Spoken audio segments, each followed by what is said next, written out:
Hi, I'm James from Chaosium. I sat down with Rick Meints, the president of Chaosium, and we got talking about the role of president in a tabletop role playing game company. What does it look like in the more administrative management and logistics side of a TTRPG publisher?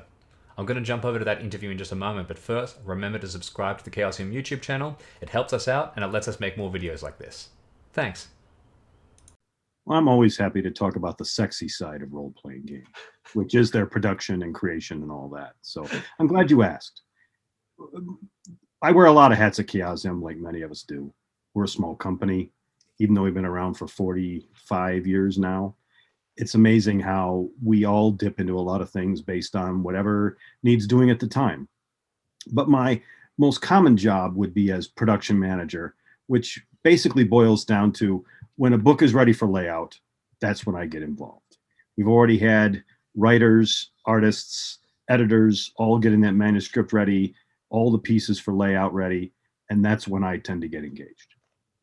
And then I'm the guy that helps see it go from layout all the way through to showing up on people's game shelves or in game stores. Hopefully on their shelves, because that means they bought it. Oh, for sure. That's definitely a lot better.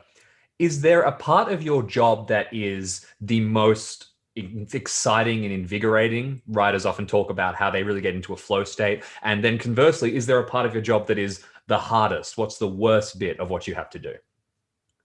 COVID has certainly made some challenges, but I'd rather talk about the good things first. I like seeing a product become reality.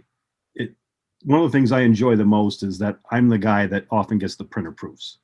And so I'm, as part of my quality control job, I'm the guy that gets the first ever copy of a map for like the starter set. You know, when Jason was talking about how there's so much material packed in there, I'm the guy that has to make sure it actually fits in the box.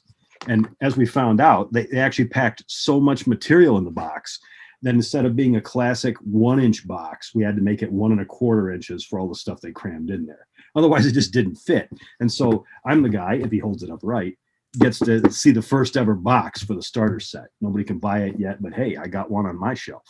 And so that's kind of cool. That's fun, seeing products become reality instead of just seeing it as, on a screen.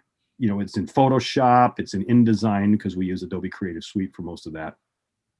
It's just on a screen, and then people get a PDF early on, but I'm the guy that gets to see the actual physical product. And as you can tell from the shelves behind me, I'm into physical product. I've always been into actual books and paper and all that.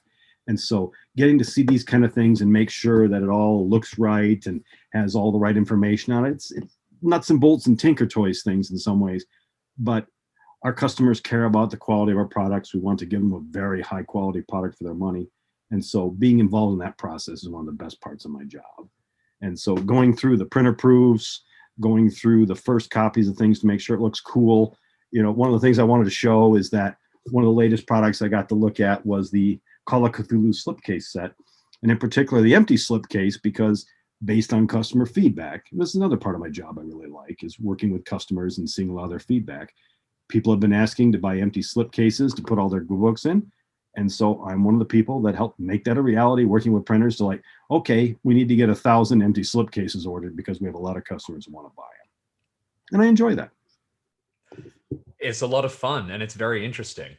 I'd love to know about your background professionally, because obviously it's a very niche position to be in, to have this role where you are at the same time balancing the feedback of all these customers and balancing the final quality control on all of these products and all the other hats you wear at Chaosium.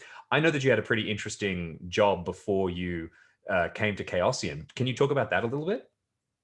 I rather rarely have only had really 2 jobs in my life. I graduated university, started working at Ford Motor Company, and for over 25 years, I was a corporate trainer and a help desk manager. That, not very interesting. The only cool thing about that, besides meeting and working with a lot of wonderful people, was that I got to travel to dozens of countries and see a lot of the world, including going to the UK and meeting my wife, making a lot of friends, going to a lot of great conventions, especially role-playing game conventions. And so I really liked the travel part of my old job. But one of the things I did on that job was I was also involved in the creation of books and manuals, much more boring, dry manuals than what we produce.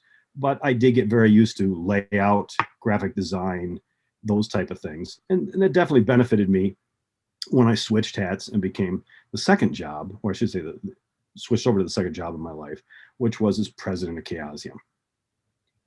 Very That brief anecdote, if I may. About 6.5 years ago, just before I got the job in Chaosium in 2015, I was having a chat with Greg Stafford, founder of Chaosium, and there were some frustrations about what was going on in the company. And he said to me, "You know, Rick, I'd love to have a guy like you running Chaosium, but I know you'll never take the job." And that just made me pause. And I said, "Well, maybe I would." And then 3.5 months later, I had quit my job. I got hired by Chaosium in June of 2015. And here I am today, 6 years later, almost to the day, all because Greg said he wanted to bring me on board. And so it's a story that is very near and dear to me. And so switching over to Chaosium, in some ways, I had been preparing for it in little bits and pieces for over 25 years, being involved as one of the fans and kind of a fan publisher, helping doing the layout for Tales of the Reaching Moon magazine back in the 90s, getting involved as a convention organizer at very small European conventions at first, and then just increasing my role working with Greg in particular in all manners of production. Many of the things I do today as production manager, deciding the paper we're going to use, the book quantities we're going to print, and just bringing all these electronic products into reality as a paper product. That's a great anecdote and also a great explanation of what it is you do. I think that I'll be really tricky now and ask you, you alluded a little bit to COVID. What has been the biggest challenge in the years that you've been here at Chaosium now? The single biggest challenge lately, since I mentioned COVID, is that shipping is a total wild card. I realize we have chaos baked into the title of our company as the Chaosium, and we joke about not being the Ordarium. But when it comes to shipping, for the last over a year, we just have had such wild unpredictability with how long it's going to take to get our books from the printer into our warehouses and up for sale for fans. One of the toughest questions that we always struggle with, we want to give answers, but when people ask us when are we going to be able to buy this book? When are you going to have it for sale? When are we going to be able to get it at a convention?